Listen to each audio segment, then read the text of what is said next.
Como é que surgiu a sua paixão por games? Pô, cara, eu sou um menino dos anos 90, né? Eu adorava RPG, adorava videogame, adorava história em quadrinhos e adorava fazer artes marciais. Então, ao mesmo tempo que eu era o nerdão do RPG, eu também era o cara que lutava, né? Então, eu tinha essa dicotomia, assim. Cara, eu adoro o universo estético do videogame, né?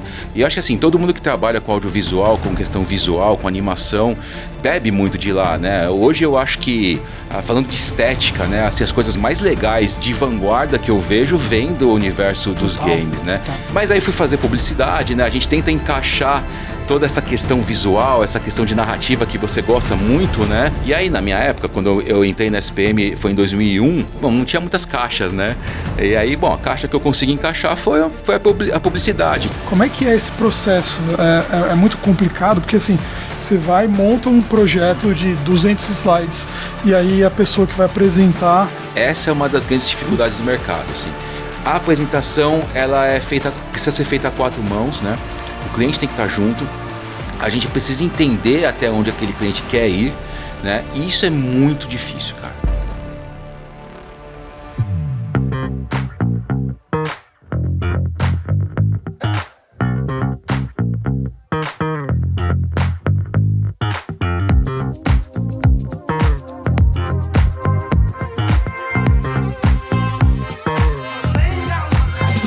Bom dia, boa tarde, boa noite. Estamos começando mais um Abotscast aqui, direto da Crosshost.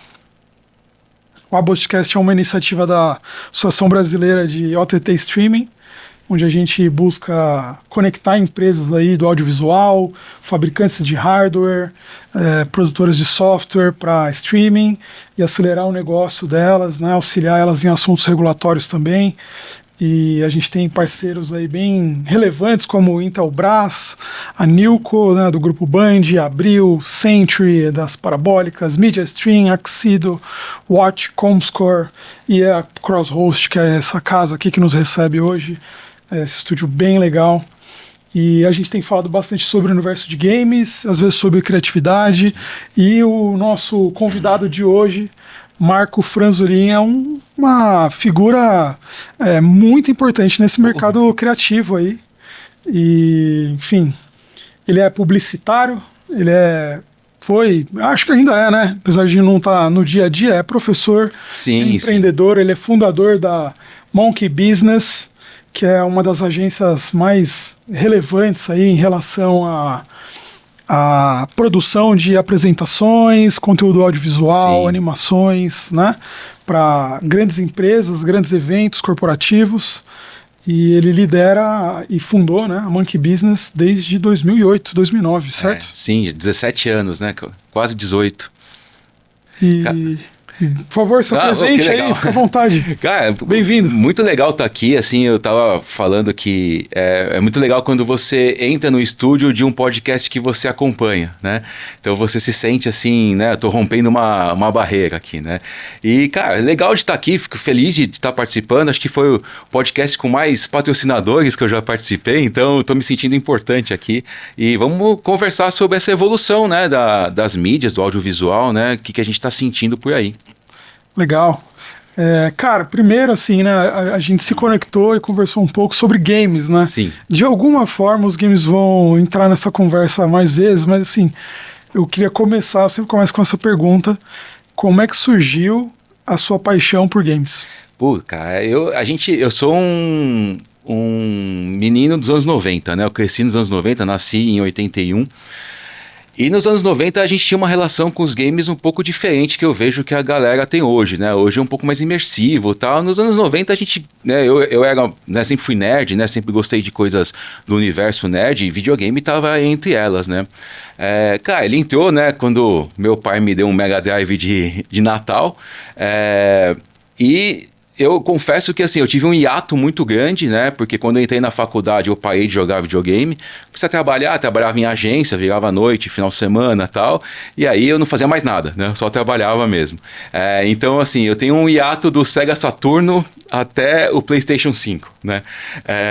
Eu tive Trabalhou bastante. Um hiato grande. Mas assim, cara, eu adoro o universo estético do videogame, né? E eu acho que assim, todo mundo que trabalha com audiovisual, com questão visual, com animação, bebe muito de lá, né? Hoje eu acho que, falando de estética, né? Assim, as coisas mais legais de vanguarda que eu vejo vêm do universo dos games, né? E por mais que eu passei muito tempo sem jogar, é até meio esquizofrênico falar isso, assim, porque eu fiquei anos sem jogar, mas eu consumia demais. Eu via gameplay, eu compro artbooks dos games. Legal. Então, assim, lançou Cuphead, eu comprei, né? Todo game que eu vejo com artbook bonito, eu compro. Muitas vezes não tem no Brasil, né? Tem que mandar importar. Eu tenho coleções de artbooks, né? E assim, são jogos que às vezes eu nunca experimentei, mas eu conheço a arte, eu fico... E eu tento aplicar no dia a dia com a equipe, né? Tento até provocar eles com algumas coisas, né? Às vezes a equipe acaba entrando numa linha de produção criativa, até visual um pouco de esteira, vamos dizer assim, né? Sempre criando os mesmos tipos de estética, até porque os clientes às vezes não saem muito daquele padrão, e muito do que eu consigo inovar, não só eu, né? Tem muita gente na equipe muito boa que sempre inova, né? Eles trazem do game, né? E aí é se colocar na vanguarda para mim. Muito legal. Cara, cita algumas dessas referências aí que você acha mais legais, assim. Eu me lembro, até vou dar uma palhinha aqui, período que eu comecei a jogar Persona 5. Sim. Não sei se você jogou ou se você já viu o art style do jogo. O art style, sim. E, cara, é muito original, assim. E eu trabalhava em agência, trabalhei 10 anos em agência. E aí, cara, nesse período, algumas pessoas que trabalhavam comigo ficaram impactadas pra caramba também pelo estilo. E aí a gente criou algumas coisas, tipo, inspiradas no Persona 5, assim. Era muito impactante, mesmo? Cara. É difícil, né, você conseguir quebrar essa barreira da estética, né? Eu sinto um pouco de dificuldade nisso mesmo, assim. Eu falo aqui, né, que é um desafio que a gente tem lá, né, de ficar tentando buscar a vanguarda da estética, mas como a gente trabalha muito com o mercado corporativo, né, às vezes a gente é meio over para eles, né? Às vezes tem que ser mais funcional, né? E às vezes é meio agressivo a arte, então a gente precisa... mas assim, eu tive um cliente que, lá em 2009, né, que foi até o diretor da SPM que me contratou para fazer um trabalho, eu me formei lá e ele me contratou não só como cliente, mas como ex-diretor, né, da minha formação. E eu lembro que a gente fez uma série de apresentações para a SPM e uma ficou muito simples, né? E ele me chamou para passar a evolutiva e tal, e ele me deu uma dica que, cara, eu levo até hoje, que ele falou, cara, a função da agência é chutar na lua, né? Mesmo que você ache que o cliente não aguente, chuta na lua, porque o cliente vai trazer para a terra, né? Se você não chutar na lua, o cliente não sabe chutar na lua, né? E esteticamente isso é muito verdade, né? Então, assim, falando um pouco da questão estética, né, dos videogames, assim, os que mais me impactam, assim, eu acho que, cara, é engraçado, né? Porque a gente tem essa questão nostálgica com o 8 bits, né, o 16 bits, né, o pixel art. Para mim, assim, isso para mim, esse novo jogo do He-Man que vai sair agora, que para mim é maravilhoso, né, assim, eu confesso que, assim, às vezes quando o 3D é muito bem feito, vamos dizer assim, um Resident Evil o 9, ultra realista, né? Pra mim já não encanta mais. Quando chega num realismo... Cara, não tô falando que não dá trabalho, né? E que não tem o seu valor. É um valor inestimável fazer um videogame daquele. Mas esteticamente, quando chega num realismo muito extremo, pra mim eu já perco um pouco do interesse. Eu gosto daquela proposta muito...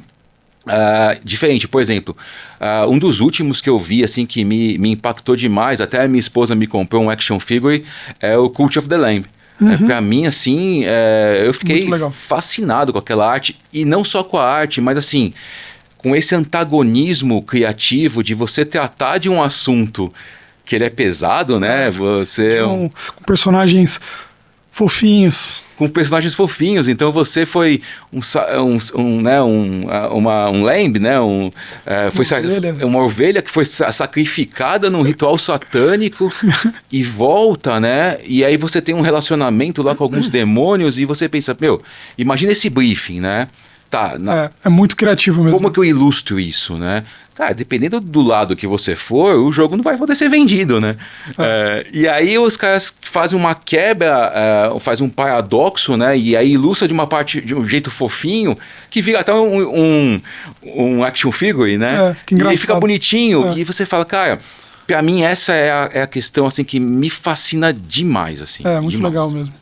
Que aí, né, tem um layer de criatividade com nonsense, com provocação e tal. Sim, e que vai além do visual só, né? Exato, e aí você consegue, por exemplo, quebrar algumas barreiras até culturais, né? Porque para quem jogou, né, o Cult of the Lamb, por exemplo, você cria lá, né, uma igreja, né? Você cria uma religião, né?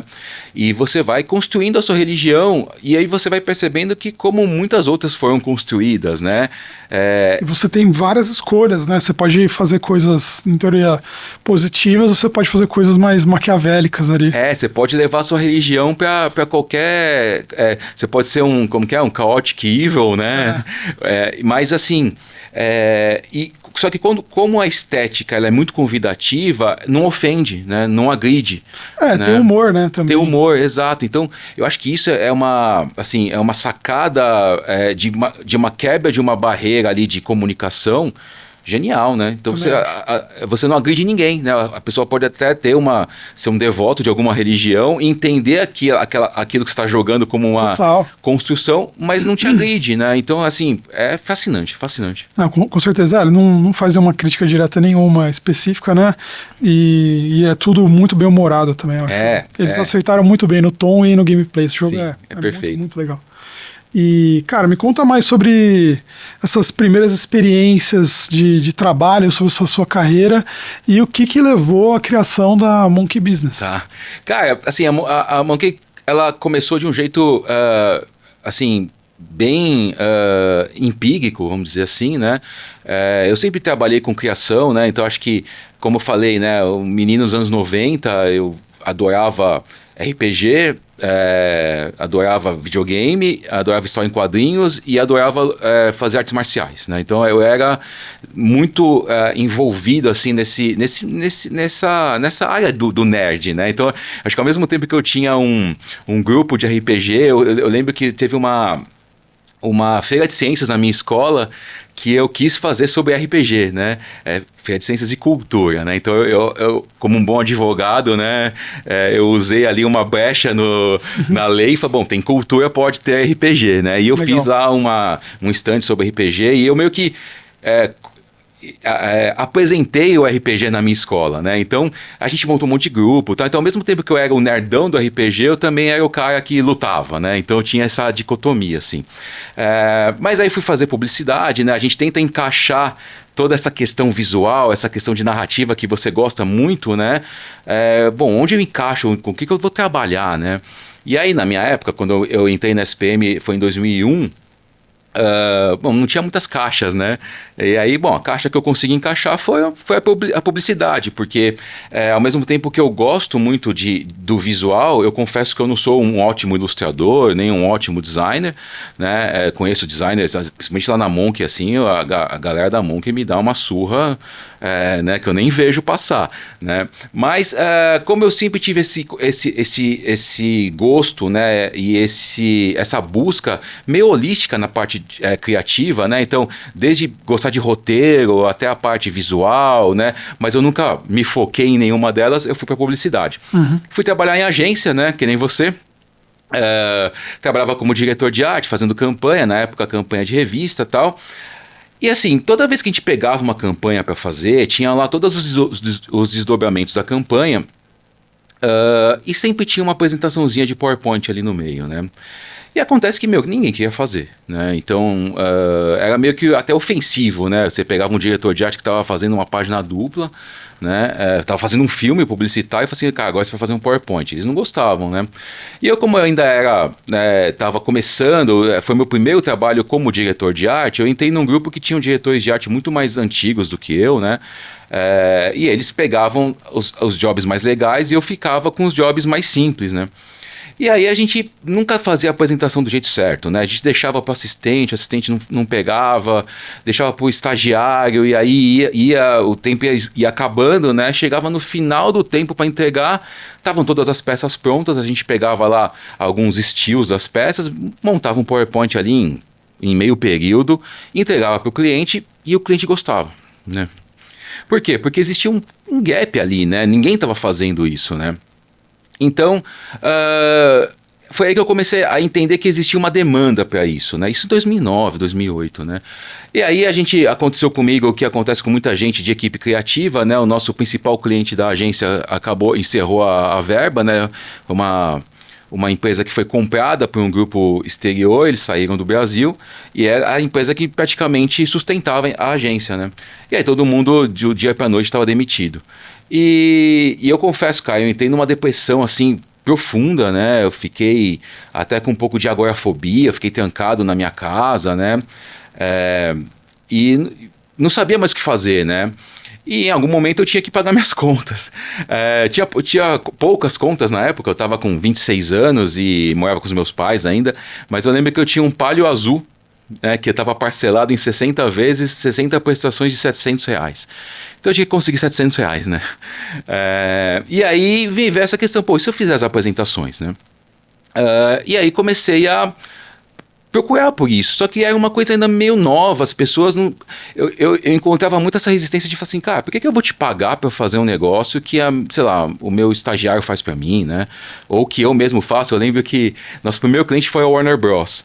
E a gente fez uma reunião, assim, domingo à tarde, numa Starbucks, que eles precisavam, tinha uma demanda meio urgente e tal. É sempre assim. E aí você tem que topar, por um lado, né? É bom, porque você sempre pode cobrar mais caro. Exato. E assim, é o jeito que você entra no mercado, né? Porque o que aconteceu? Tinha um amigo meu que ficou sabendo que eu estava fazendo a apresentação, e ele trabalhava não é nenhuma agência, cara, é meio que uma consultoria criativa, assim, e ele falou, cara, o pessoal da Warner acabou de pedir pra gente um PowerPoint, mas a gente falou que a gente não faz, né? E, pô, cara, então quem foi? Não sei. Fiquei sabendo aqui no corredor, né? Aí eu fiquei lá no LinkedIn, achamos a pessoa, né? E foi meio que isso. Foi numa sexta, o cara falou, olha, meu diretor da área tal, pode fazer uma reunião no domingo? Vamos lá. Fizemos, ia dar uns 200 slides a apresentação, né? Passamos o domingo inteiro lá desenhando a apresentação, foi umas pessoas que trabalhavam com ele e tal, e a gente foi tendo as ideias e tal. E quando terminou uma reunião, domingo, umas 9 da noite, assim, ele falou pra mim, então amanhã que hora você me manda, né? Só que assim, hoje lá na Monk, a gente considera que cada designer consegue fazer 8 slides por dia de uma apresentação. É muito pouco. É muito. Né? Só que a gente... Mas aqui o nível de qualidade é outro. É outro. Você faz no After Effects, você anima, tal, você coloca vídeo. Então, e aí eu falei, como é que eu explicava pra ele que não dava pra fazer 200 slides num dia, né? Ainda mais no começo, que ninguém tinha equipe praticamente, né? E aí ele falou pra mim, bom, mas eu consigo fazer 200 slides num dia. Então, percebe, foi uma dificuldade começar a tentar mostrar pro mercado que existia essa demanda, né? E que eu ia cobrar por ela, que eles não estavam acostumados a pagar, e que demorava, né? Lógico que não dava para demorar o tempo que eu queria, mas sei lá, em 5 dias aquilo tinha que estar pronto, né? Então, foi mais ou menos por aí, cara. Foi tentando, né? E como eu falei, né? Um produto ainda novo, eu tinha que, por exemplo, saber tentar convencer as pessoas. Então, assim, cara, foi uma época que eu fiz muita apresentação de graça.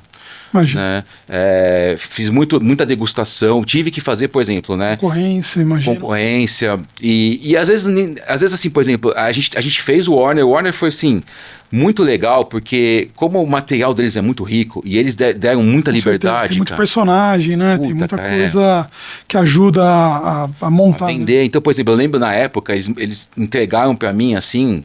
Custou uma Fiorino lá, com caixas e caixas de DVDs dos personagens. imagens, né? Dos brand books lindos, assim. Tinha do Harry Potter na época, ainda estava, né, muito forte, né? Então a gente conseguiu fazer coisas muito legais, né? Então ficou uma apresentação em PowerPoint, por mais que a gente faça tudo em animação fora e tal, e a gente só usa o PowerPoint lá 5% do trabalho para finalizar, para que um executivo suba lá no palco e consiga, né, passar ele e controlar ele. Foi uma apresentação de muito impacto. E aí também foi ruim, porque meu segundo cliente foi a Serasa. E aí eu levei as apresentações da Warner, né? E eles ficaram meio... Porra, cara, mas isso não dá pra gente, eu não posso pôr o perna longa. Eu falei, não, eu sei, cara, a gente faz a apresentação pra vocês, não, mas a nossa é mais gráfico. E eles estavam meio que negando, né? E eu não consegui explicar pra eles que, olha, tira o Pernalonga, né? Tira o Harry Potter. É uma apresentação, né, bem feita e tal. E aí o que a gente fez? Eu voltei pra casa. Aí em uns 2 dias, eu e mais alguns designers que trabalhavam lá comigo, fizemos umas apresentações para a Serasa meio que de exemplo, né? Olha como ficaria um gráfico, olha como ficaria, né, animado no After, com 3D e tal. Aí sim eles entenderam a proposta, né? Então foi um momento assim, né, de você patinar muito para conseguir provar, né, no mercado que essa demanda, ela... existia, né? Existia alguém fazendo aquilo, né? E que valia a pena fazer, né? Então, foi difícil sair do chão. Foi um momento, assim, bem difícil de sair do chão. Esse ano vocês vão chegar em 18 anos, certo? 18 anos, sim. Como é que a empresa evoluiu, mudou? Como é que esse negócio mudou, assim, desse tempo todo pra cá? Né? Porque hoje eu imagino que você evoluiu o seu negócio para vender mais coisas e mais serviços. E precisa, a demanda, né? mudou um pouco, né? Muda muito, cara, muda muito. E assim, os ciclos, né, das coisas estão mais rápidos hoje, né? Eu lembro quando eu me formei na faculdade, a gente aprendia a fazer business plan, planejamentos estratégicos anuais, né? Chegou uma hora que a gente fala, cara, não dá mais para fazer anual, tem que ser menor, né? O ciclo está mais rápido, Total. né? E lógico, Gui, as apresentações, assim, o que a gente vende um certo impacto visual, né? Então, assim, nosso primeiro foco foi na parte visual mesmo, que acho que é a parte que todo mundo vê e que conquista as pessoas quando eles veem nosso portfólio, né? Fala, nossa, como é que vocês fazem isso? Isso aqui é um PowerPoint, né? Ainda até hoje, né? Quase 20 anos depois, as pessoas ainda falam, não, mas isso é um PowerPoint, né? Como é que vocês fazem isso e tal? Então, assim, a parte visual é a primeira que pega, né? Então, assim, no começo da agência, né, da Monk, a gente focava muito no visual, né? Mas a gente começou a perceber que a nossa busca, na verdade, não é só pelo visual, é pela atenção, né?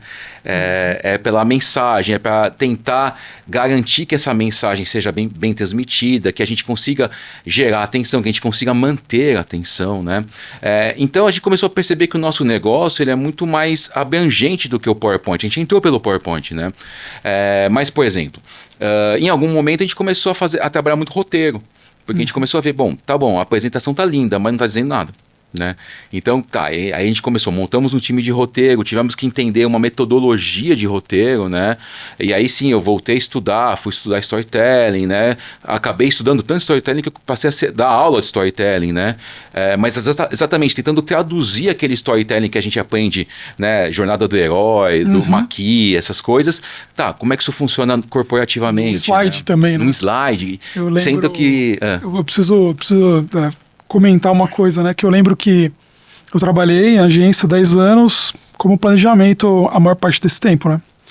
E foi muito legal quando a gente se conheceu, porque eu demorei um pouco para cair a ficha de que eu estava conhecendo o cara que me inspirou muito no começo da minha carreira. Porque a Monkey Business soltava num SlideShare vários tutoriais e várias apresentações de como montar um slide perfeito, como contar uma história em X slides e várias... Cara, você compartilhou um conhecimento ali que era muito rico pro meu começo de carreira, assim, que foi muito legal. E... Isso, cara, isso assim, é engraçado, né? Porque do nosso lado, assim... Você escuta gente falando disso até hoje ou não? Até hoje. Porque, cara, com certeza na minha entre os meus amigos, assim, quem trabalhou comigo no planejamento, isso impactou bastante, assim. Eu usei muitas vezes para educar outros planos, legal, assim, cara. De tipo, cara, o slide não pode ter tanto texto, em alguns casos, sim, né? Sim. Enfim, enfim. Então, isso é interessante, né? Porque Tamanho de fonte, né? Tamanho de fonte, exatamente. Contraste, né? Assim, isso é uma coisa, isso é interessante, né? Ver o outro lado, porque assim, do nosso lado, a gente estava correndo tanto para tentar entender melhor aquela ferramenta, né? E aí vem uma parte que é aquela parte assim, né? Da cozinha que você, se você conhece, dizem, né? Se você conhece a cozinha do restaurante, você não come, né? Contando um pouco da nossa cozinha, assim, a gente tinha uma sazonalidade muito grande, né? Então, ao mesmo tempo que apareciam apresentações, convenções de 500 slides, 1000 slides, eu tinha que ter uma equipe grande para produzir aquilo. Quando essas convenções acabavam, a gente ficava ocioso, né? E isso foi muito difícil no começo, né? Porque aí você precisa continuar pagando salários, precisa continuar mantendo a equipe, porque você sabe que aquilo vai voltar, né? Então, nessa parte de ociedade, de ócio, né? O ócio criativo, vamos dizer assim, a gente ficava produzindo os materiais, né? A gente ficava estudando, né? E eu dei muita sorte, porque naquela época eu tive uma equipe junto comigo muito afim de estudar, né? Não só os designers, mas os roteiristas, o pessoal de planejamento da empresa também, estavam muito sedentos para entender aquela ferramenta, né? Até porque, para a gente não bater na trave, né? Porque muito do que a gente foi fazendo foi, no começo, a gente errou bastante também, né? Até você entender, por exemplo, como é que você... qual é o padrão de aplicação de fonte que é o mínimo fonte para uma audiência de tantas pessoas, né? Isso tudo foi, assim, confesso, teve muita coisa de tentativa e erro, teve muita coisa de levar as apresentações para a convenção do cliente. Para ver lá em loco como é que fica. Olhar em loco e falar assim, cara, ninguém vai ler. E aí a gente levava a equipe junto para refazer, né? E ficava projetando até você conseguir entender, né? E acho muito legal que tinha aí do outro lado da tela, né, pessoas consumindo, né, esse conteúdo, porque é o jeito que a gente tinha de meio que dar um certo valor pro que a gente estava fazendo, né? Porque quer queira, quer não, ainda tinha aquele negócio, pô, vocês fazem PowerPoint, né? Ainda tinha isso, né? Mas a gente fala, eu preciso dar valor para isso, né? E ao mesmo tempo, a gente conquistava as pessoas, porque... E aí é até meio contra-intuitivo, né? Porque até quando eu fui convidado para dar aula, né, sobre apresentações, eu lembro que muita gente falava para mim, pô, mas você vai ensinar o negócio que você vende, né? Só que... É engraçado, porque aquela apresentação que a pessoa vai fazer de planejamento e tal, já é um cliente que eu não tenho. Porque ele não vai me contratar para fazer todas as apresentações, porque não vale, assim, não dá tempo, não vale o dinheiro, né? E não é especial o suficiente para aquilo, né? E aí eu comecei a entender que ensinar fazia com que as pessoas confiassem no nosso trabalho, entendessem, né, o nosso trabalho, e assim, bom...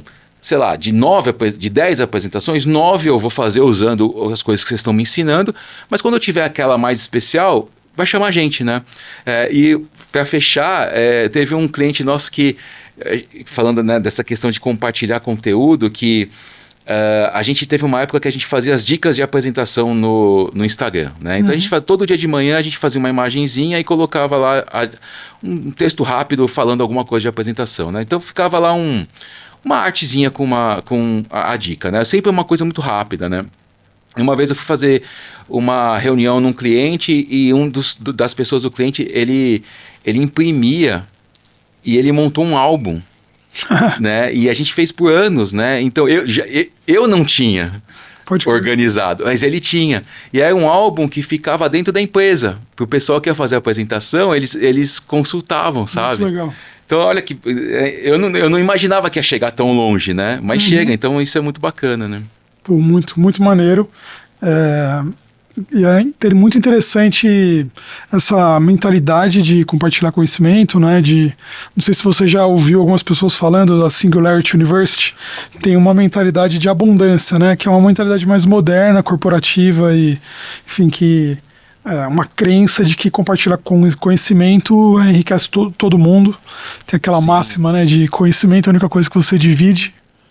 E você não multiplica, perde, né? Quando você divide, você multiplica. Então, cara, compartilhar conhecimento é um negócio, acho que muito fantástico, assim, dessa lógica moderna de tanto corporativa quanto educativa, assim.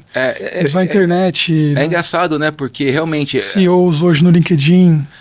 Exato, Gui. Puta, e você falou um negócio interessante, cara, porque assim, A minha formação, né, lá no comecinho dos anos 2000, ainda era uma formação meio belicosa, assim, sabe? Tipo, você não pode deixar ninguém saber como você faz, você precisa, sei lá, você tem que assinar NDAs com todos os seus funcionários e tal. Lógico, a gente precisa assinar os NDAs quando a gente faz uma apresentação, quando a gente faz um vídeo, uma animação de temas sensíveis, mas assim, não tem mais porquê e nem como você não consegue mais segurar o conhecimento, né? Por mais que você queira, não é nosso caso, mas exatamente. O conhecimento vaza, né? E isso é bom, né? Talvez. Eu acho que é bom, sim. Também acho. E é bom, você se posiciona como uma figura de autoridade no assunto, né? Sim. E eu acho que isso traz retorno também, né? Traz retorno e te traz um desafio de que você é colocado à prova, né? Quando eu comecei a dar aula, eu lembro que eu estava muito preocupado, né? Eu nunca tinha dado aula antes e eu já fui dar aula direto na SPM, que é onde eu estudei, um lugar que eu admiro muito, né? Eu sabia a qualidade dos professores, né? E eu ficava sempre me questionando, pô, será que eu vou conseguir, né? E eu lembro que o meu coordenador, na época, ele, né, foi avaliar o curso e tal, e ele falou para mim, ele falou, cara, a gente só sabe se o professor é bom na hora que ele começar a responder perguntas. Porque qualquer um decora um curso e vem aqui e faz. Legal. Mas na hora que os alunos, e como era um curso para um público da SPM que já estava no mercado de trabalho, né, um curso à noite, né? São pessoas que estão trabalhando e estão aplicando aquilo, né? Legal. Então eles vão te questionar e aí que a gente vai saber se você sabe mesmo, né? E quem era o público? Era um público criativo ou era um público marqueteiro? Olha, cara, 99% público de empresa, né? Que legal. Desde caras de financeiro até médicos, né? Tinha muita gente farmacêutica, né? Farmacêutica tem lá o pessoal mais alto, né? Nos cargos eles têm eles combinam, né, algumas formações, então o cara ele é formado em medicina e também tem uma pós em marketing, né, então ele consegue combinar isso e eles iam para aprender essa parte, né, de comunicação, né. Então assim, era um público muito variado com demandas diferentes, né, com dificuldades diferentes. Então, ao mesmo tempo que a gente tinha um cara que ele precisava apresentar números de uma forma mais convidativa e mais rápida, só que ele tinha números muito complexos, que é um cara do mercado financeiro. Tem um médico que ele precisa saber como ele apresenta para o time de vendas da farmacêutica dele, como funciona um remédio para transplante de fígado. Né? E como que ele faz essa tradução para que eles entendam como ele funciona e que saibam vender isso no mercado. Fica um techniquez, né? Tipo... vender TV sem ficar falando de hertz e tecnologia e tal, né? Tipo assim. Então, esses gaps de tradução, que eu acho que é onde a gente entra muito. E aí, né, voltando para a questão da evolução da empresa, né, que foi quando a gente começou a perceber, bom, a gente não está no PowerPoint, né? A gente está no gap de tradução dos materiais corporativos. E acho que aí amarra um pouco mais até com o game. Legal. Porque o lance que eu comecei a entender, e aí foi meio que assim, não posso me dar os créditos disso, né? Mas toda essa bagagem de cultura pop, né, acabou ajudando muito a entender, tá, como é que eu transformo esse conteúdo numa animação interessante, né? Então o conteúdo é do cliente, né? O conteúdo é deles, eles que montaram aquele conteúdo. Eu não sei trabalhar no conteúdo, né? Mas eu sei trabalhar na forma, né?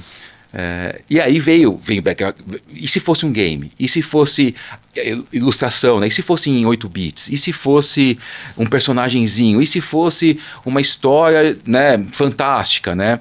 E aí você começa a beber daquelas fontes, né, da sua infância, e aí começa a fazer sentido no mercado corporativo o que a gente faz, né? E acho que a evolução da Monk foi muito nesse sentido, né? De não parar no PowerPoint foi por causa disso, né? De começar a entender que o cliente, muitas vezes, e assim, não foi nem eu que forcei para sair para o PowerPoint, mas foram clientes que falavam assim para a gente, olha, cara, eu faço apresentação com vocês há anos, mas eu quero que vocs façam essa animação aqui, mas não quero mais numa apresentação, eu quero passar numa TV. Melhor de animação mesmo, né? Um motion design. Só que eu não quero no PowerPoint, eu quero passar na minha TV corporativa, eu quero transmitir, eu quero fazer uma campanha online. E aí a gente teve que falar, tá bom, como é que eu tiro agora, né? A luta foi colocar, né?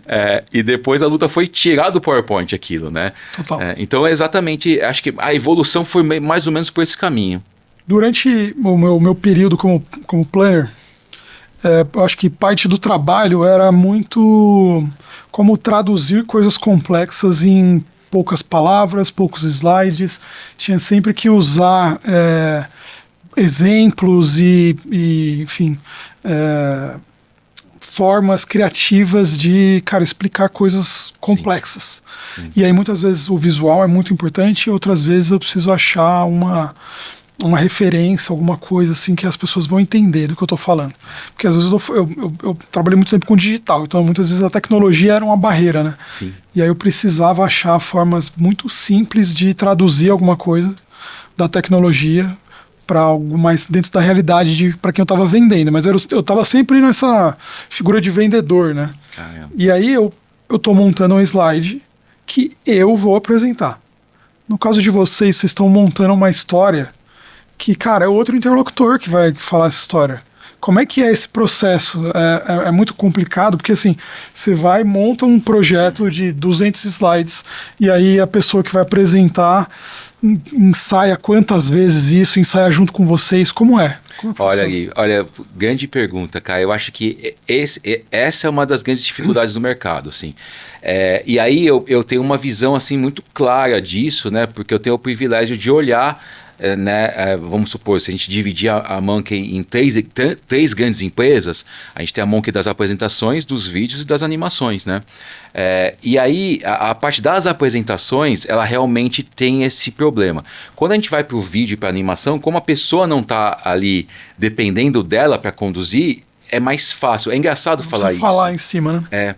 É engraçado falar isso, porque antes de eu entrar no mercado de vídeo, de animação e, por exemplo, começar a ter que desenvolver uma equipe de 3D, uma equipe de 2D, equipe de animação, equipe de ilustração, de cutout, de frame a frame, para mim foi assim, cara, isso aqui é muito complexo. Isso aqui vai... Se a apresentação, vamos dizer assim, o software da apresentação, o PowerPoint, é mais simples e já me dá tanto trabalho, imagine isso aqui, né? Mas o que eu senti é exatamente o oposto, né? Faz sentido. E foi exatamente por esse ponto que você colocou, Gui, porque a apresentação, ela precisa ser feita a 4 mãos, né? O cliente tem que estar junto, a gente precisa entender até onde aquele cliente quer ir, né? E isso é muito difícil, cara. É muito difícil. Deve ter muitas idas e vindas aí. Muitas, cara. Fazer uma coisa... E assim, a gente não tem mais muito tempo, assim, no pós-pandemia... Total. O tempo de criação, eu sinto isso, não sei se você sente na sua área de trabalho, mas o tempo de produção criativa, ele caiu assim para 1/4, né? A gente não tem mais tempo para fazer as coisas, tudo é muito rápido, né? Lógico, é uma demanda do mercado, mostra uma certa evolução, né, de velocidade do mercado, mas antigamente a gente tinha tempo de treino com o palestrante, Total. Né? Tinha mais presencial também, hoje é menos presencial? Menos. Porque antigamente era sempre presencial, né? Sempre presencial. Então eu montava apresentações longas também, que eu tinha garantido 1 hora de atenção. E aí hoje, cara, eu vou às vezes fazer um workshop numa agência, alguma coisa assim, com 30 pessoas, 20 pessoas. E, cara, 15, 20 estão no celular. Então, assim, o attention span, ele tá sendo, assim, ele tá diminuindo numa PG, né? Exatamente. Uma progressão geométrica, assim, impressionante, cara. Eu vejo isso, assim, até olhando a mim mesmo, né? Assim, eu acho que 2 coisas eu consegui notar bem no meu tempo de vida, né? Por exemplo, eu notei que as pombas não voam mais, elas só andam, né? Então é uma involução darwiniana ali acontecendo. Mas eu também notei o quanto eu não consigo mais prestar atenção nas coisas, né? E assim, eu sou um cara que, como a gente estava falando, né? Muito de cultura pop, né? Eu fiz publicidade, mas depois eu fui fazer pós e continuei estudando cinema. Fui me especializar em animação também, que são coisas que eu gosto, né? E eu sempre gostei muito de filme, né? Aquele cara que assina a MUBI, né? Também. Então... Estudei cinema na faculdade. Também? Então. Cara, assisti, não sei se você teve aula com o Joca, assisti a lista do Joca inteira. A lista do Joca, assim, a famosa lista do Joca, né? Cara, e hoje, ultimamente, eu percebi que nem eu tô conseguindo ficar muito tempo no filme. Não, eu também não. Por mais que eu goste, né? Falando do MUBI, né? Um dia desses eu vi lá no MUBI que tava lá o Han, do Akira Kurosawa, né? Difícil demais de ver, cara. É muito lento, né? Muito lento, e eu falei, e tava lá remasterizado, eu falei, nossa, remasterizado, cara. Só que eu não tinha coragem de começar, de recomeçar, sabe que né? vai ser difícil, Porque eu falei, cara, eu não vou ficar. Eu sei que eu não vou ficar. E eu tô começando a fragmentar. Eu, né, que sou velho, cara. Quando eu era jovem, eu assistia muito mais filme velho do que hoje. Também. Hoje eu não consigo, cara. É muito difícil, assim. É tudo muito lento. Muito lento, tudo, tipo, cara, eu fico com sono. Depois que você vira pai também, qualquer filme vira um sonífero. É complicado. Mas então, essa é uma dificuldade. Então a gente começou a ver, assim, a queda também. Olha, posso falar, cara, em 2009 a média de apresentação, média de slides de uma apresentação contratada na Monk era de 60, né? Hoje é 10, né? Então isso muda muito o produto também. Muda muito o preço do produto. Hoje uma apresentação é muito mais barata, até por conta disso, né? E aí tem essa questão, por exemplo, os clientes continuam buscando impacto. Eles têm esse mesmo problema que a gente, né? Eu preciso comunicar isso mais rápido. Preciso comunicar para minha equipe, né? Alguma coisa. O cara tem que sair de lá com isso na cabeça, motivado, e eu vou ter... Olha, em 2009 a gente fez o primeiro TED no Brasil, TEDx São Paulo. Nós somos patrocinadores, né? Nós fizemos as apresentações e treinamos os speakers. E depois desse TEDx a gente fez mais ou menos uns 60 TEDx. No Brasil todo, a gente fez o TEDx Amazonas, a gente fez em Portugal, fizemos vários. E eu lembro, cara, que a dificuldade que a gente tinha de falar para um speaker que ele ia falar em 12 minutos, cara. A gente teve uma situação até difícil com... A gente sempre trabalhava como patrocinador do evento, fazendo as apresentações e treinando os apresentadores. E aí a gente resolveu fazer o nosso, né? Pegamos uma licença, conseguimos a licença, né? Vamos fazer o nosso, né? E aí a gente fez o TEDx Campus, que foi sobre gastronomia. A gente quis pegar um tema que nenhum de nós da Monk sabia, pra gente aprender também, né? E eu lembro que a gente teve uma dificuldade, cara, com o Alex Atala. Porque o Alex Atala topou fazer, foi um cara muito legal, né? Só que a gente começou a falar com ele da apresentação e tal, e fizemos reunião, ele se dispôs completamente a fazer, né? Foi um cara muito interessado, porque ele é um cara, né, que estuda muito e tal, né? E a gente queria muito ouvir ele. Só que quando chegou, sei lá, na terceira reunião, que a gente começou a falar de conteúdo com ele, e falou, olha, são 12 minutos, ele falou, cara, eu não vou parar meu tempo para falar 12 minutos. Porque o meu tempo cara, eu não tenho tempo, né? Eu não posso... E aí em Campos do Jordão, né? Então assim, eu vou até Campos do Jordão para falar 12 minutos, né? E a gente teve que, pô, cara, mas não dá, tal. E ele topou, foi um cara muito bacana. Mas assim, eu lembro que essa dificuldade é muito difícil explicar para alguém que ele vai falar em 12 minutos. Hoje, cara, 12 minutos é um luxo. Né? Se o cara vai falar em 12 minutos, às vezes ele tem até dificuldade de colocar conteúdo, né? E aí vem, né, Gui, como a gente estava falando, por exemplo, pô, aí vem, cara, o PowerPoint não funciona mais, tem que ter animação, tem que ter vídeo, tem que ter game, tem que ter uma estética muito agressiva, né? A gente passou pelo momento, por exemplo, do storytelling, né? Todo mundo que não, agora eu quero um storytelling, né? Não quero mais fazer uma apresentação comum, quero contar uma história. Tá, mas você sabe contar uma história? Você tem carisma de contar uma história? Cara, quantas vezes a gente bateu na trave de montar a história pro cara, fazer lá enredo, protagonista, conflito lá, né, o jornada do herói, né? Montar tudo aquilo e aí chega pro cara, puta, não tenho coragem de apresentar isso. Né? Porque eu sempre apresentei números. E tem um trabalho de, cara, ensaiar, decorar e ritmo, talento, né? Ali é diferente para apresentar. E aí você começa a ver que às vezes essa busca pelo impacto, né, ela às vezes bate na trave, né, porque você fala, pô, mas ali eu talvez não consiga, né, e ali talvez não só não conseguir, mas talvez não faça muito sentido pro meu público, né, então tudo isso eu acho que ele tem uma certa elegância, assim, né, as linhas são meio borradas, sabe? Entre o que funciona e o que não funciona, onde você pode ser criativo, onde você ser criativo é ofensivo para sua plateia. Né? Às vezes você pega uma plateia de pessoas que conhecem muito daquele tema, e se você quiser ficar dando show... Fazer uma graça ali, você... Não pega, né? É o tom, né? Eu já tive clientes que assim, falam, vamos fazer uma apresentação comercial, né? Eu tive um cliente até agora assim, que me ensinou muito esse cara, um cara de software de IA, né? Tem uma empresa de IA, e a gente começou a fazer a apresentação comercial dele, e chegou uma hora que estava tão criativa que ele me falou isso. Ele falou, cara, eu apresento para CEO de grandes marcas. Se eu for com algo muito vendedor, é ofensivo pro cara. Porque ele vai ver ali que a forma tá meio que sobrepujando o conteúdo, né? E aí eu vou agredir ele, porque eu vou fazer, esse cara veio aqui para me vender, não para me ajudar. Então, tudo isso, assim, como eu falei, a gente fica transitando entre estéticas e sensações ali que cada hora tá de um jeito, né? Mas a busca pelo impacto continua, né? A gente precisa continuar achando. Boa. Eram de vocês aquela metodologia também de que cada slide tem que trazer uma emoção? Sim, um pouco, né? Eu acho que a gente colocou muito isso em algumas apresentações, né? Mas assim, para falar a verdade, difícil, né? é difícil e eu acho que todo dogma que a gente tenta colocar em comunicação atrapalha, né? Por exemplo, não é um dogma, né? Vamos dizer assim, mas toda essa estrutura de storytelling que a gente vai aprendendo a colocar, a mais simples é a jornada do herói, mas tem a do Maqui, tem, né, outras.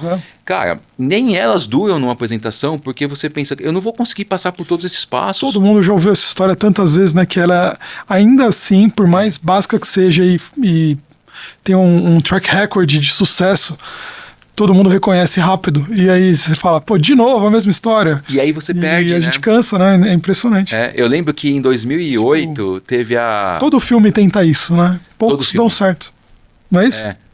E é engraçado porque se você vai lá pra historinha lá do Maqui com o Star Wars, né? Com aquele documentário lá com o George Lucas, né? Você fala, caramba, é tão simples assim? Porque não é tão simples. É simples e não é, né? Porque você faz Star Wars os primeiros 3, maravilhosos. Depois você repete a fórmula de novo, não pega mais, né? Mas é a fórmula, é o jeito que foi feito, né? E aí quando você coloca no mercado corporativo, putz, as variáveis são maiores ainda, né? Então tem uma empresa, mas essa empresa não pode falar desse jeito, né? Por exemplo, uma questão que a gente sempre teve dificuldade... Produto e empresa nem sempre é um bom personagem. Nossa, exatamente. Nem sempre tem uma história de superação. E aí, cara, como você vai inventar uma história de superação para um remédio? Um remédio, é difícil. Então, assim, e as expectativas dos clientes quando nos procuram, às vezes elas estão um pouco, vamos dizer assim, altas demais. Tem assim, uma coisa que eu vi muito em agência, né? Mundo corporativo do marketing, às vezes rola uma ego trip, tipo, muito errada. O meu produto é o melhor do mundo e tal. E, cara, às vezes a gente tem que virar e falar, não é bem assim, né? Tipo... Cara, a gente teve um momento que a gente fez a gente estava fazendo 2 apresentações em paralelo. Não eram só apresentações, era todo o material, tinha vídeo, tinha animação, tinha um monte de coisa. Mas eram para 2 canais de televisão competidores, eu não vou falar quais eram. Porque tinha um slide, era de planejamento anual. E tinha, nas 2 apresentações, falando das apresentações, tirando os vídeos, né? Das apresentações, na apresentação de planejamento anual, a gente estava fazendo ao mesmo tempo. E aí, como eram concorrentes, a gente assinou a NDA, a gente teve que fazer com times separados. Claro. A gente alugou um coworking para não se olharem, sabe? Foi um negócio super difícil assim, de fazer operacionalmente. Mas eu que estava acompanhando as 2, olha, cara, as 2 tinham um slide, aquele slide meio básico de planejamento de marketing, onde você coloca a sua marca e compara com a persona da marca de outra dos seus concorrentes. Uma matriz. Olha que engraçado, cara. Os 2 canais colocaram a sua persona como o David Beckham, os 2. E os 2 colocaram o concorrente como um ator meio feio, assim, um cara meio feio lá, eu não lembro qual que era. Tipo Danny DeVito, vamos dizer assim. As 2. Então, assim, as 2 se olhavam como David Beckham e colocavam o outro como feio. Sendo que a outra também estava fazendo a mesma coisa, né? Então você falou bem da ego trip, né? Rola essa distorção de realidade, né? Tipo, normal, né? E aí você se vê no meio daquilo, né? Então, assim, às vezes você não consegue nem... às vezes não é nem a sua função, né? Mexer sem dúvida na estratégia do cara, né? Você precisa saber colocar aquilo, né? De uma forma, né? Como eu falei, de uma forma audiovisual, corporativa, que funcione para ele. E é bem o que você falou, Gui. Eu quero um storytelling da minha marca, né? Quando eu dava aula, eu tive grandes vantagens de dar aula, porque era o jeito de mostrar de colocar o meu método à prova, né? De colocar ele não só para minha equipe, mas também para outras pessoas colocarem. Eu dei aula não só de forma intensiva, assim, tipo cursos de 2 semanas, mas também de forma extensiva, o que era mais interessante porque a gente fazia exercícios e que a gente consiga meio que ir corrigindo, né? E aí naquele momento você vai vendo que, por exemplo, o que funciona, né? O que funciona na prática para esses caras, né? Então. E como a gente falou, às vezes aquele storytelling que está no livro, cara, você não encaixa aquilo corporativamente, né? E aí eu, por exemplo, eu tive um cliente que virou cliente depois, né? Que foi um aluno. E ele ficou muito, muito impressionado com as técnicas e tal, né? E aí ele contratou a gente depois de algum tempo e ele queria... E eu lembro que ele falou assim, cara, eu quero uma apresentação. Eu lembro que ele usava o adjetivo da apresentação, ele falava, eu quero uma apresentação Steve Jobs, né? Aí, cara, só fundo preto, texto, poucas coisas, né? Então eu revi esses dias lá do iPhone. 2007. Cara, é impressionante, assim, vários slides são só, tipo assim, 2 palavras em cima, mais 3, 4 palavras embaixo, não é nada aí em algum momento, né? Tem 3 ícones que é pra falar, a gente juntou GPS, a gente juntou telefone, a gente juntou, sei lá, o iPod em uma coisa só. E aí aparece uma imagem do iPhone. É muito interessante essa apresentação, inclusive. Tem uma hora que ele mostra os telefones concorrentes. Isso é muito Aí bom. ele mostra o teclado, e ele mostra, tipo, BlackBerry, tinha até umas outras marcas que não existem mais hoje, que deu branco agora. Mas todas tinham o mesmo layout. Impressionante, né? É tudo clean, é tudo fundo preto, é tudo, tipo, cara, muito mega simples. Exato, então... Olha só que interessante, né? A apresentação do Steve Jobs não é impactante. O impacto é ele, e a ideia, né? E a ideia. E eu lembro mas não o visual. A gente fez a apresentação desse meu aluno, né? E ele não ficava satisfeito, cara. Não ficava satisfeito. A gente mudamos o roteiro várias vezes. Fizemos várias imersões de roteiro e tal. Fizemos várias questões visuais diferentes. E ele falou, não, isso aqui não tá o Steve Jobs ainda. E aí, no final, não me restou muitas alternativas, a não ser tentar jogar real para ele, né? E falar assim, cara, a sua apresentação é um treinamento de refrigeração de baú de caminhão, cara. É muito difícil isso ficar impactante, sabe? Exatamente. O seu público são pessoas que instalam isso. E talvez eles não queiram impacto. Talvez eles só queiram entender como fazer. É isso. Né? Então, a gente vai meio que se provocando no mercado para tentar entender soluções e às vezes ver que assim, aquela técnica muito incrível, talvez seja muito incrível para mim. Eu vivi aquele momento que toda marca queria uma conta no Facebook. E aí, cara, às vezes você tinha que, por mais difícil que seja ser esse mensageiro, mas assim, às vezes tem que falar, talvez essa marca não precise estar lá, sabe? Tipo, talvez essa sua apresentação não precise de um deck Steve Jobs, né? Tipo, faz parte. Me tira uma dúvida.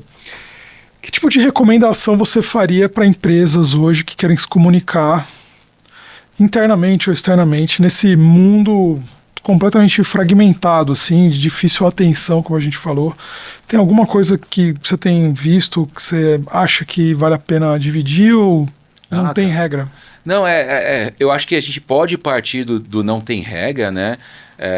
Voltando para quando eu me formei na faculdade, eu lembro que a gente teve 1 ano de criação publicitária, né? 2 semestres, com o mesmo professor, e no final, na última aula, para terminar a última aula, ele falou assim, agora vocês pegam tudo que vocês aprenderam aqui e jogam no lixo. Porque se vocês fizerem o que a gente fez aqui na carreira de vocês, vocês vão só repetir um momento que a gente viveu aqui, né? Então, eu acho que eu acho que a gente precisa entender, cara, mais ou menos, se você está na vanguarda e nessa régua de vanguarda, onde é legal você estar, né? Porque às vezes a gente se cobra de estar na vanguarda da comunicação para algo que não precisa estar na vanguarda, né? Eu acho que sim, a gente precisa lutar pela eficiência da comunicação, a gente precisa lutar para conseguir comunicar mais rápido em menos tempo. Acho que desde que eu me conheço por gente, o lance é esse, né? E as novas ferramentas, elas começam a aparecer como auxiliares para que você faça isso, né? Então, para a gente acabou sendo natural, assim, sair da apresentação para ir para o vídeo. E aí, quando você vai para o vídeo, você tem vários formatos de vídeo. Aí você vai para animação.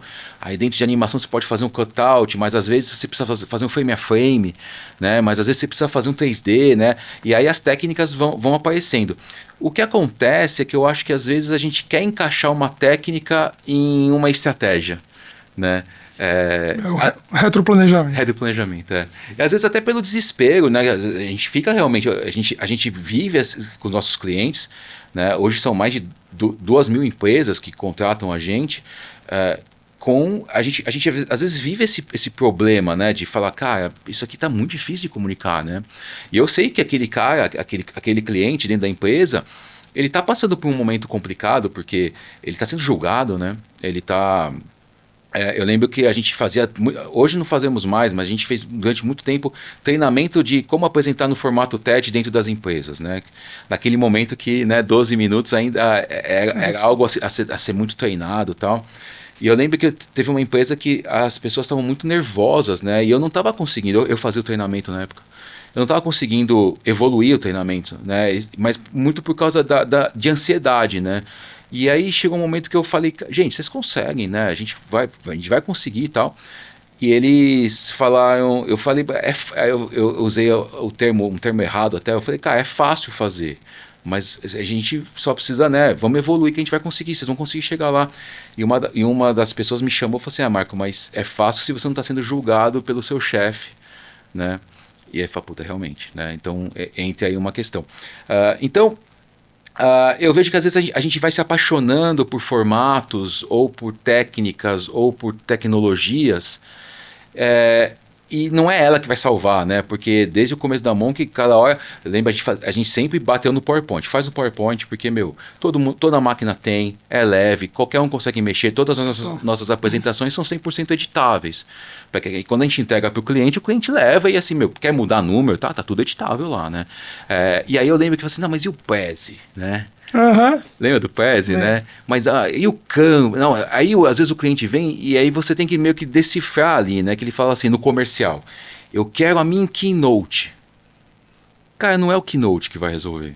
Se tiver ruim no PowerPoint, vai estar ruim no Keynote, né? Uhum. Não, mas e se fizesse no PESI? Também não é o PESI. Uma apresentação, né? Uma apresentação merda no PESI, ela só vai girar mais. Mas ela continua sendo ruim, né? E só hoje vai dar bastante zoom. Só vai dar zoom e zoom in, zoom out na coisa ruim, né? E acho que assim, né, para finalizar essa parte, acho que é exatamente isso. Por exemplo, hoje a gente está com a questão da IA, né? E aí tem muito disso, por exemplo, olha, é IA ou não é? Cara, não sei se vale a pena a discussão técnica. Acho que vale a pena entender se funciona, né? Boa. E, cara, uma última pergunta da gente ir para o encerramento. Você falou, né? Não tem formato, não tem tecnologia. E como que a IA está impactando hoje já o seu negócio? Tem impacto direto? Já estão usando ferramentas? Sim. Como que vocês estão enxergando isso? Olha, cara, quando a IA começou, eu confesso que eu passei pelas etapas do luto, né? Então, primeiro eu neguei, depois eu falei, não, alguém vai regularizar, não sei o quê. Até o momento que eu aceitei e falei, bom, vamos ver o que é isso, né? Comecei a estudar. E realmente, assim, eu tive experiências muito díspares com a IA, né? No core do que a gente faz ainda não funciona, né? Então, eu lembro que eu estava nos Estados Unidos, eu vi uma propaganda do Copilot lá. O cara chegava atrasado na reunião com o laptop e aí ele sentava assim e o chefe dele falava assim, olha, você é o próximo a apresentar. E ele fala, puta, eu não fiz minha apresentação. Né? Nossa, não dá. Apresentação por IA não dá. Aí ele abre e fala, roteiro, certo. Ei, Copilot, faça minha apresentação. Aí aparece os slides girando em torno dele, né? Cara, eu vi essa apresentação, eu tava de férias, cara, nos Estados Unidos. Eu falei, cara, meu negócio acabou. Né? Foi a pior festa da minha vida, né? Que eu falei, cara, acabou, né? Vou voltar pro Brasil para fechar a empresa, né? E aí eu fui lá, instalei o Copilot, tipo, a equipe, falando, é agora, gente, é agora, vamos treinar. E aí o pessoal fica assim, Marco, não tá funcionando, Marco. É um delírio, esse anúncio é um delírio de AI. Exato, e aí no final a gente percebeu que não funciona. Mas, por exemplo, coisas que funcionam pra gente. A gente para ajudar no roteiro, ajuda bastante. Imagino. Tradução, roteiro, eu imagino que a animação, algumas animações mais básicas, né? algumas Você animações. bota um Nano Banana lá, um Runaway e, cara, vai. Ah, no 3D. Porque, pô, 3D é verdade, eu já vi alguns amigos me sabe, mostrando às também. vezes você pega uma animação 3D, que eu lembro, a gente tava fazendo Você uma... precisa mudar a perspectiva, alguma coisa assim, às vezes funciona muito bem, né? E às vezes assim, cara, ao invés de animar, por exemplo, uma animação de 3 minutos em 3D, cara, trabalhoso, né? Só que às vezes não são os 3 minutos que a gente precisa ter um profissional fazendo. Às vezes, por exemplo, né, a gente está fazendo uma agora mesmo, assim, que é uma de logística. Então o caminhãozinho tem que vir, levar, não sei o que e tal. Mas antes do caminhãozinho chegar, tem uma parte que o cara vai entrar e sentar no caminhão. Né? Essa parte ela não é o principal.